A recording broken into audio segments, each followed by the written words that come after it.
Welcome back to the Universalis podcast. I am Martin Kochański, the creator of Universalis, and in this episode I'll be looking at the highlights of the week ahead, starting with Advent Sunday, the 1st of December. Last week it was the end of the world. Now we are in a new liturgical year. You might expect me to say that we are at the beginning of the world, but we aren't yet. We are before the beginning, actually, waiting for the beginning to happen. If you are being driven out of your mind by children asking you, "Is it nearly Christmas yet?" be driven. The coming of the Lord is not to be taken calmly, the way an adult does who has seen it all before. The children are right. It is quite all right to be dancing with impatience and nagging God and telling him to hurry up. We have more to nag about than the children do. We know that Advent isn't merely a run-up to the celebration of Christmas. It isn't even, looking back, a reenactment of the bursting impatience of the Jews in the 1st century BC, waiting for the Lord to come. Or it's not only that, it's also our own waiting for the Lord to come in the second coming. All in all, we are riding 2, if not 3 horses at once. You can see at once, going into church, that something is going to happen. Gone is the green that has infested our churches for half a year. We are draped in purple, and it isn't the penitential purple of Lent, which is basically a coloured version of black, but a splendid royal purple, the purple of kings, the purple you put behind a diamond when you put it on display.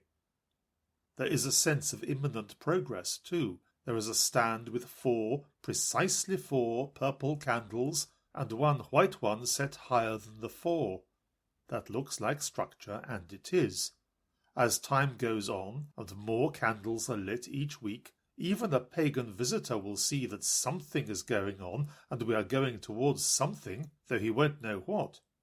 If he spots that one of the 4 purple candles is lighter than the others, almost pink really, then he'll see structure within the structure, but we'll get to that candle when it's time for it. The crib now. We have cribs because of St. Francis, or if you want to be absolutely right about it, it was Francis who lit the match and the spirit who provided the dry wood all across Europe, because once the crib was started, the tradition spread like wildfire. The Museum of Ancient Art in Lisbon has some truly epic royal examples. The style is Baroque, but the storytelling is like those medieval paintings that show every stage of a story all at once. You can see the wise men seeing the star, and stopping on their journey, and visiting Herod, and finally kneeling before the little Lord of all. You can see the shepherds scared by the angels, and also them in the stable with the baby Jesus.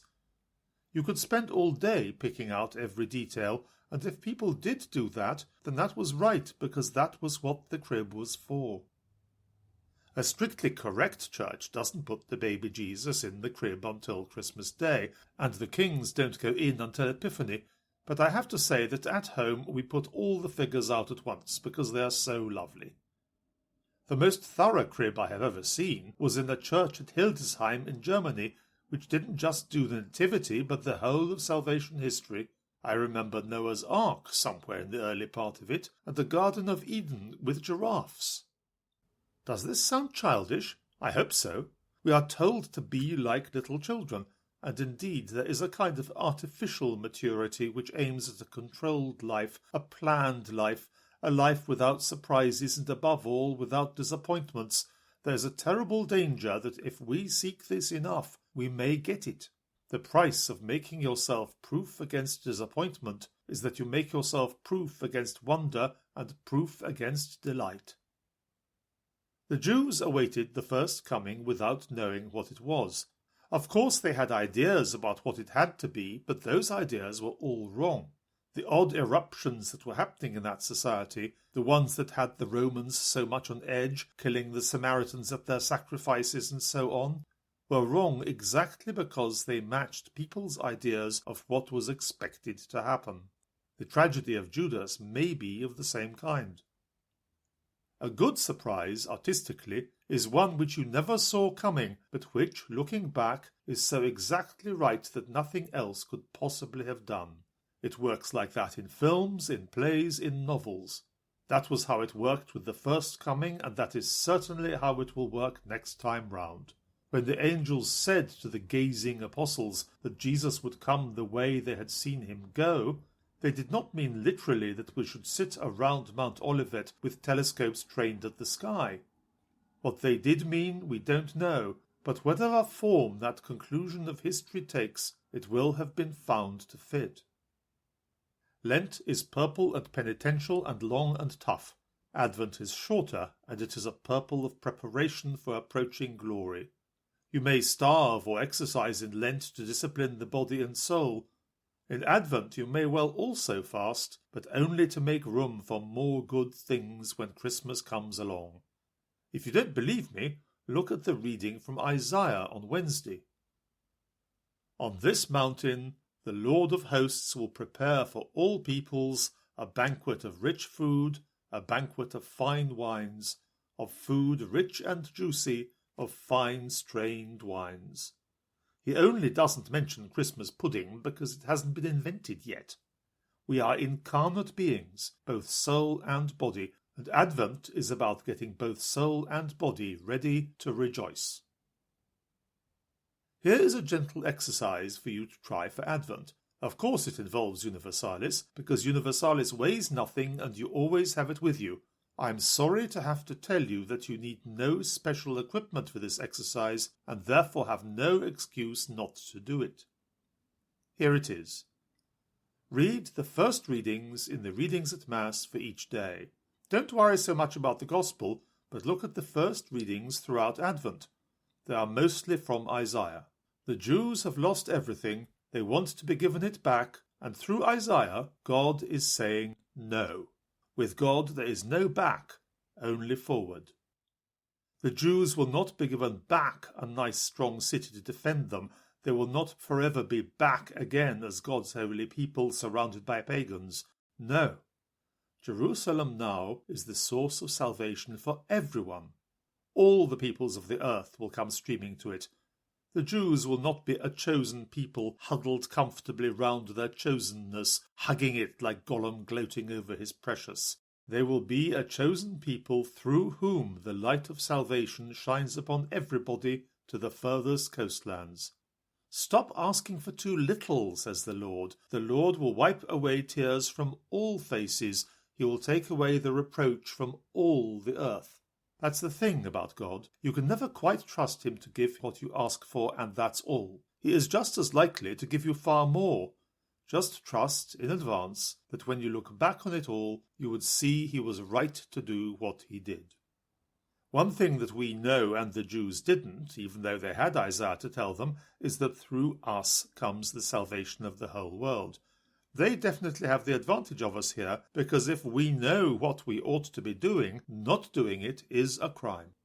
Some pagan nations, once they have been discovered, are not so difficult to evangelize. I'm particularly thinking of what you might call the childish ones, which have a concept of local spirits inherent in everything which constantly need placating, and some greater spirit behind it all, too far away and far above to have any interest in them. To these one can preach the story of the Incarnation straightforwardly, that this great spirit did take an interest in us and still does. Christmas, of course, being the outstanding example. But there are cultures that are adult, high ancient cultures. They know they are right, and they are set in their ways.